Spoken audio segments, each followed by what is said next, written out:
Hello everyone, this is General Hand Grenade. Welcome to my war room in Prince George, British Columbia.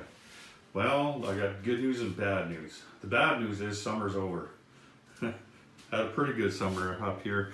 It's been a really weird year for all of us, hasn't it? But I'm fortunate enough that I have a cabin out at the lake, and you know, me and close friends or family, just a couple of us at a time, we'd go out to the lake and we actually had a pretty good time. You can distance a lot further from people out there than you can in town, that's for sure. Anyway though, that's the bad news, is summer's over. The good news is gaming season starts tomorrow. Yay! So I've been talking to you about having another playtest of Global War 1914. And I'm going to do that tomorrow. We're going to do it online, but it's not going to be like you're used to. There's just two of us doing it, me and one of the game designers for Global War 1914, and he and I are going to play video conferencing together with each other. I think we're going to FaceTime. We tried FaceTime today. That worked pretty good. He was saying that you could probably do multiple players with the Facebook messaging app. But anyway, we're going to do the FaceTime thing. And then after a round or so, I will make a video, like a segment of video showing what's happened in that thing.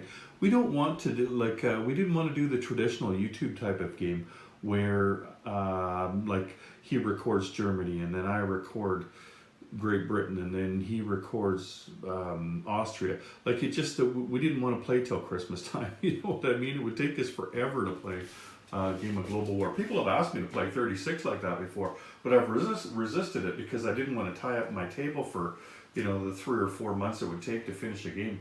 But anyway, so we're gonna play, and then like I said, I'll film segments for you guys to see.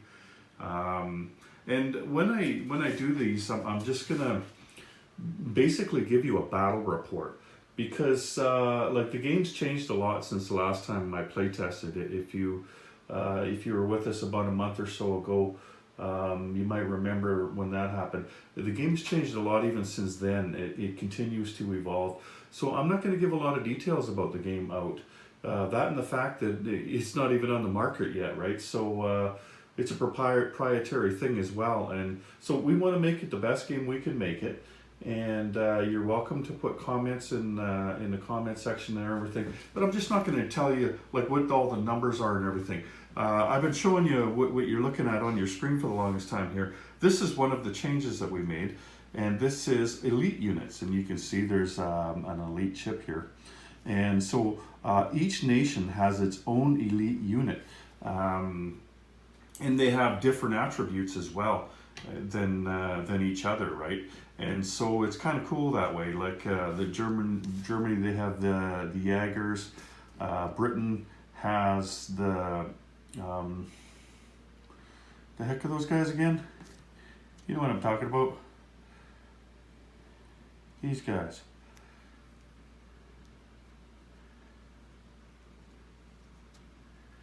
Anyway, Austria's got the Jaegers. I'll think of it in a second.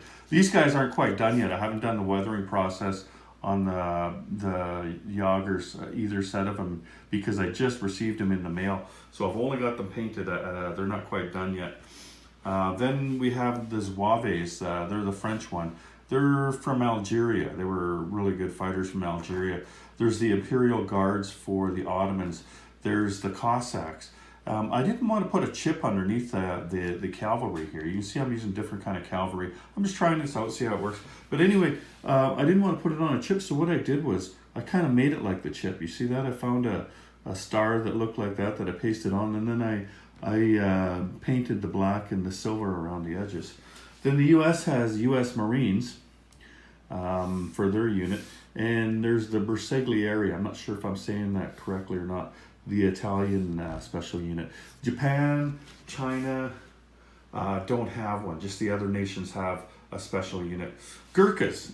That's what I was thinking. Gurkhas. I don't know why I had a brain fart there. Anyway, so I just want to tell you about these things because you'll be seeing them in the game, right? And then another change that is something that you need to get used to the idea of is Naval Infantry.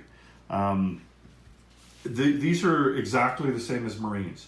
Like they play exactly like a Marine in Global War 1936. But they're called Naval Infantry because they just didn't really call them Naval Infantry back then. So here's one for the United States. So they'll have Naval Infantry, but they'll also have the U.S. Marines. That's their special unit, right? And then the other thing is the trench fighters. So I've got this trench fighters marker here, and they've got special attributes as well in regards to fighting in trenches, right? Trench warfare. So I managed to find a bunch of these. Isn't that cool?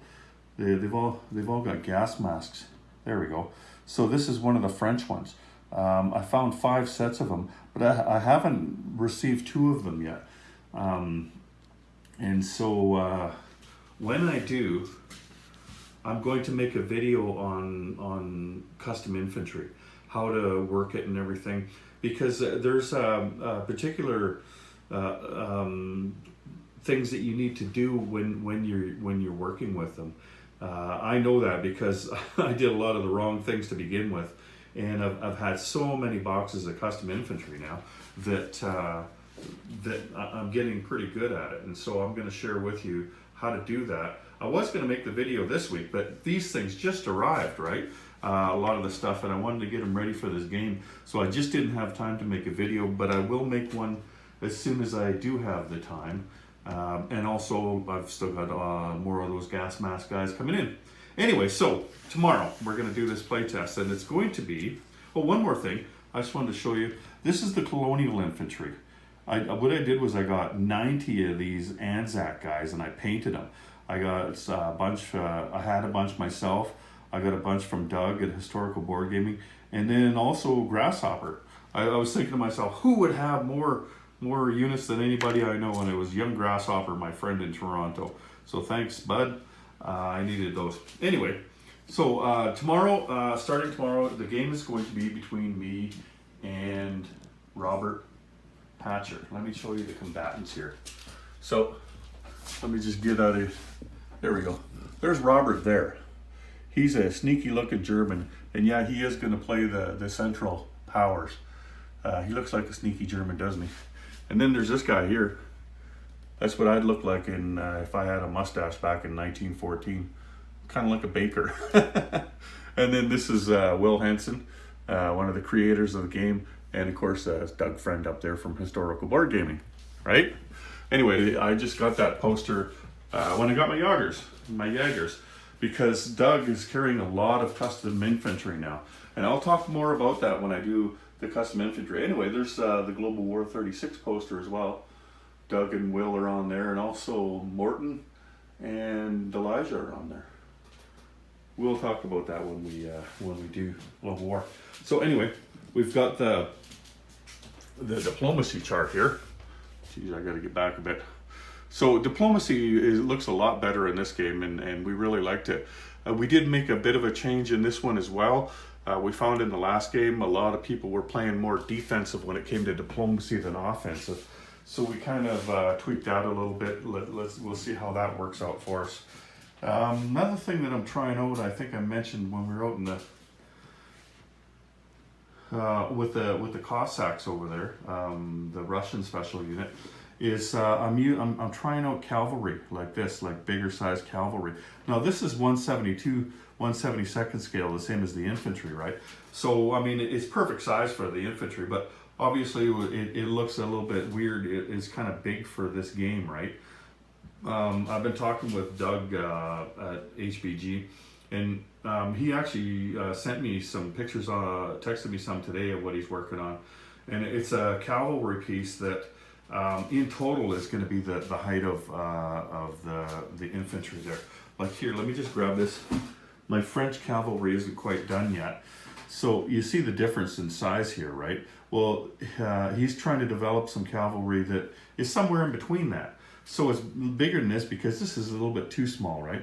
He worried that the infantry are going to step on him. and that's a little bit too big. So Doug is working hard at trying to get a new cavalry piece out before before this game is released, and we'll see what that looks like. You know, like he showed me a bunch of different ones, but I'm not really too sure if he's just doing one piece or if he's doing, you know, a bunch of different ones. Like you look at mine, see this guy's got a gun here, right? And this guy over here, he's carrying a lance. A lot of them back in World War I preferred to use the lance. There's another guy with a lance over there, Ottoman guy. Oh, I'm using my a different camera this time, so I'm not quite used to it. You can see the pictures clearer, but anyway, there's a German cavalry piece in there. I believe he's a dragoon, and Russia does start with a couple of Cossacks on the board. They're the only ones that start with their special units on the board. But like this game isn't done yet either, right? We haven't even played a game with these new units yet, so we'll see how this works out and everything. We'll see if these units are good, if they need to be tweaked, if any get added to the opening setup. Probably not, you know, because you know once they were in war, then they would have started specializing in units. Let me just take you over to the other side up there. There's the build queue. It's built right into the map here. I think I've showed you that before. So yeah, I didn't put anything over here on this thing. That like this is nice to use and everything, but I wanted to put everything over here because I am trying this cavalry out, like I said, and I wanted to see how they fit in there. It's kind of sad that I can't finish, but I believe I'll have I won't have the new Russian cavalry on the first day, like tomorrow, but I should have it by Sunday though. It should be ready by Sunday. So then I'll be able to see, like, is that cavalry too big? Because you don't really know until you get into the busiest part of the game in here, right? I don't see a whole lot of new units on there right now because it's just the opening setup. This is just the summer of 1914. There is a cavalry piece over here for the Italians. There's only one camel on the board right now, and it's a neutral camel. That's that guy over there. The cavalry's even bigger, but I don't mind that because you look at the territories down there. Like you're not going to build a camel up here, you know. It's just if you're up here and you want a beast, you're going to buy cavalry, right? Down there is where you can use its special ability down there, the camel, and that's where they have to be built, is in or near a desert, right? And so lots of space down there, so the larger camels don't bother me at all. They'll never make it up to Europe up here. It'll just be cavalry up here. Anyway, looking a lot forward to this. Here, let me just take you out there and show you what I've been up to. Don't mind my messy house. I've been on holidays for a week. It's a good thing too, because I would have never even come close to getting this done. You see how many units are on there? And over here, that's probably about a quarter of what I've done over the last week and a half. You don't see too much of it on my board in there because, like I said, a lot of the new units aren't built yet in the game. It's just the opening setups, right? But like for the Russian Civil War, there's a lot of units in here for that. Here's the White Army. Got some cavalry for them. These guys over here are the Mexican Federalists, like for the Mexican Civil War. Oh, I gotta show you this one color over here. I'm thinking I bought this one can of paint and I thought, wow, the way it turned out, I couldn't believe it. I'm thinking that I should redo my Americans in the 36 game. Where am I here? Okay, there we go. See, look at that color. These are this is my Polish cavalry for the Russian Civil War. But it was the closest one I could find for the British to match it to out of box, because I wasn't just making a set for myself. I was making a set for Robert, the guy I'm playing against. He's not going to have them in time for this game, but you know, he's worked really hard on this game. And when you buy this custom infantry, you get typically 48 pieces in a box, right? You only need 8 or 10 of them. You know, that's all you need out of each box. And so what are you going to do with the rest, right? Well, I just painted double, right? And I still got lots of stuff left. Like there'll be prizes given away, you know, like I might give away some trench fighters, and I might give away some of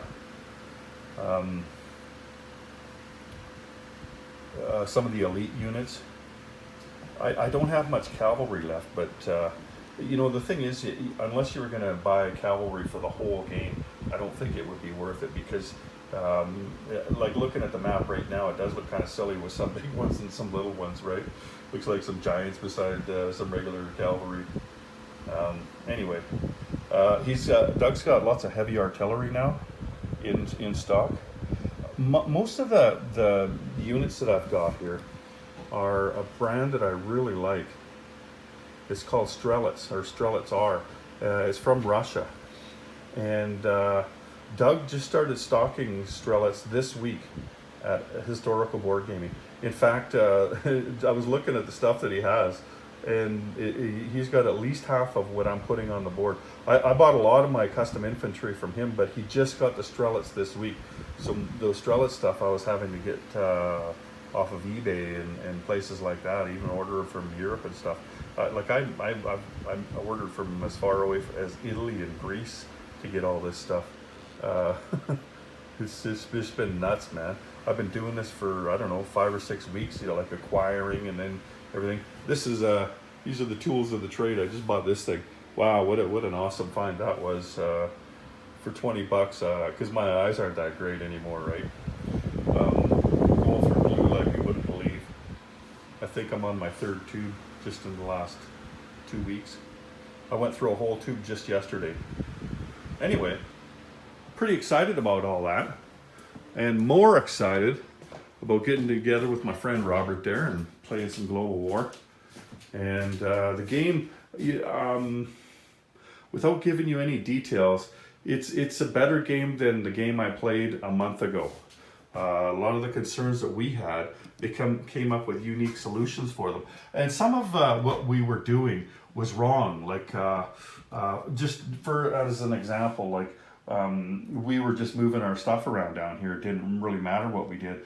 I don't know why we glossed over the point where, you know, like if this guy moved up here, then Britain doesn't, you know, collect this anymore. Like you have to have a unit there in order to collect. So things like that, basic things that we were doing wrong that would have made a big difference in the game, right? And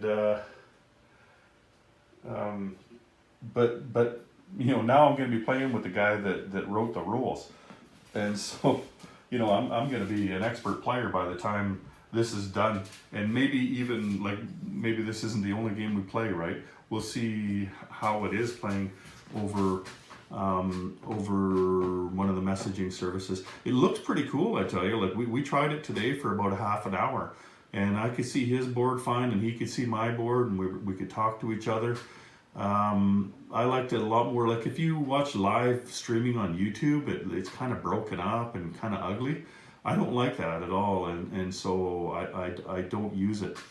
But you see the picture right now that I'm showing you. That's the picture that we could see when we were playing each other. It's like you're filming it, but in real time the person's watching it, you know.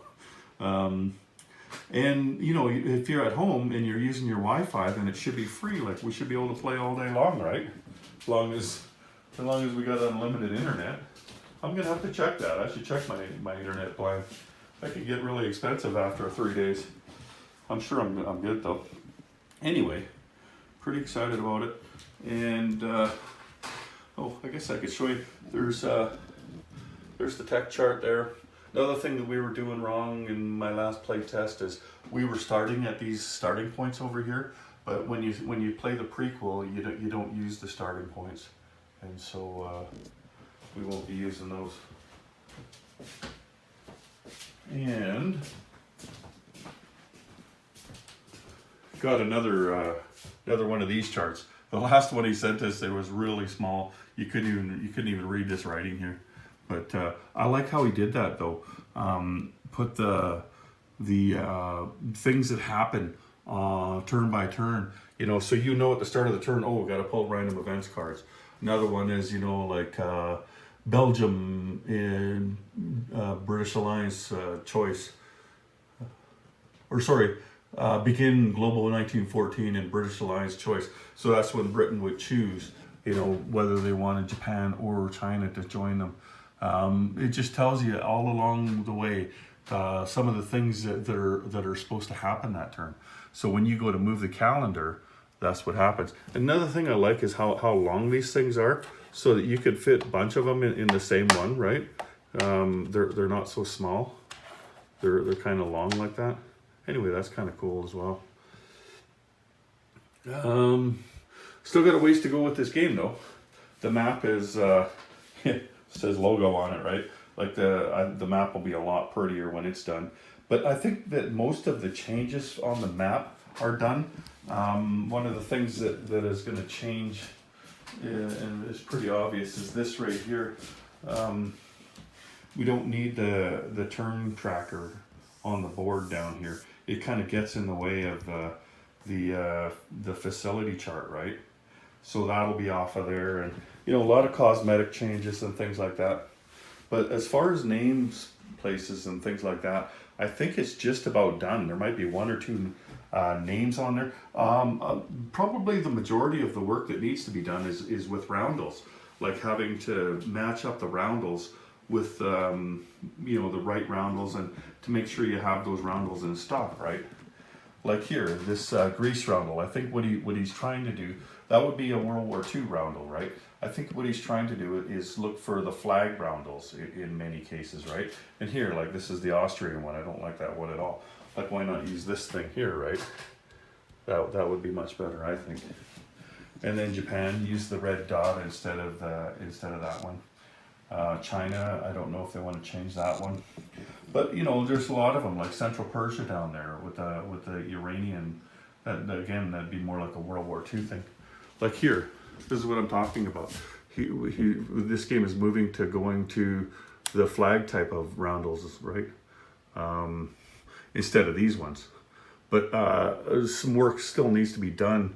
I think these ones are right now along here. He's just got to finish making these roundels. He's got probably most of them done. But then on the map is the other place you got to fix them, right? For the neutrals. Like, is that going to be the Swedish one? Because there's a different Swedish one over there, right? So things like that, a lot of those kind of things that need to be done. But that's not something I'm doing. I'm painting units, rolling some dice. Starting at 7 a.m. tomorrow, because 3-hour time difference. So I kind of have to start early, and he has to play late. It's just the way it is, right? We're going to play Saturday, Sunday, Monday. I will put out a video probably each night, Saturday, Sunday, Monday. And we'll see how far we get along in the war. Anyway, I'm going to let you go there. Say goodbye, General Hand Grenade. Bye-bye. Take care, everyone. General Hand Grenade out.